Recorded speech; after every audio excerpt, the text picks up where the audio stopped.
उड़ीसा में पहले एक सरकार था जिस सरकार ने 25 साल राज किया, लेकिन किसानों के लिए कुछ नहीं किया। तो निर्वाचन के दौरान किसानों ने एक मांग लिया, एक डिमांड किया कि जिस सरकार भी आइए किसान का एमएसपी पर थोड़ा नजर डालना पड़ेगा, यानी कि स्वामीनाथन कमेटी को कार्यकारी करना पड़ेगा। पहला कांग्रेस ने घोषणा किया कि 1 क्विंटल का प्राइस 3000 से मैं खरीदूंगी। उसके बाद बीजेपी जो राष्ट्रीय दल है उन्होंने बोला कि मैं 3100 में खरीदेंगी।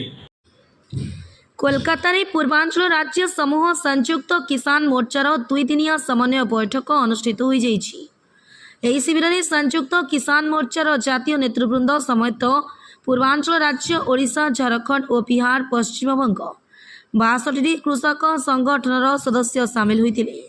3टी पर्यायर होइतिबा आलोचनार प्रारंभ में क्रियानुष्ठान कमिटीर ऐतिहासिक 13 मासर आंदोलन प्रसंग अवगत कराई संयुक्त किसान मोर्चा केवल पंजाब हरियाणा रे सीमित नुहे परम भारत वर्षर समस्त राज्यर समस्त कृषक संगठन सामिल थिबा सूचना देइथिले।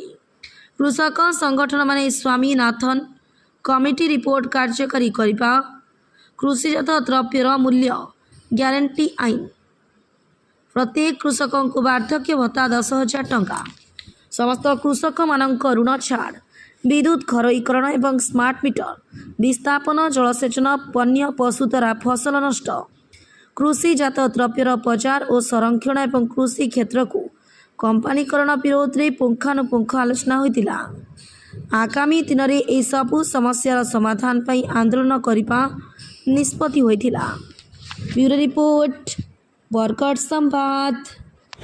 देखन मनीष बंचवार लगी हेले अन्नर जेन आवश्यकता अच्छे से अन्नदाता ही तामाने ये देशर प्रमुख होवार जरूरी अच्छे।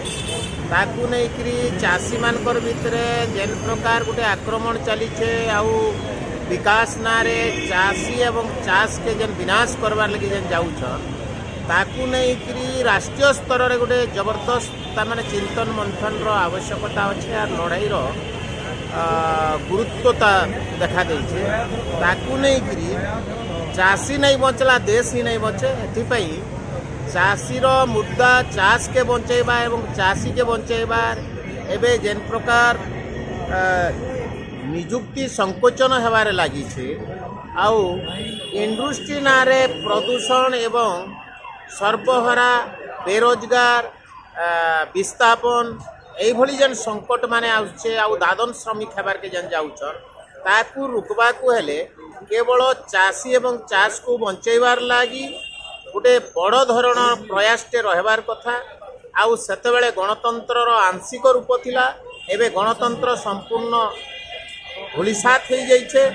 आउ गणतंत्र बोली नहीं, तेणु गोटे नुआ आजादीर लड़ई चाषी बंचेबार जनता बंचेबार देशर रक्षा पाई आवश्यक अच्छे। यही कथा को लेकर आज चिंतन मंथन होती।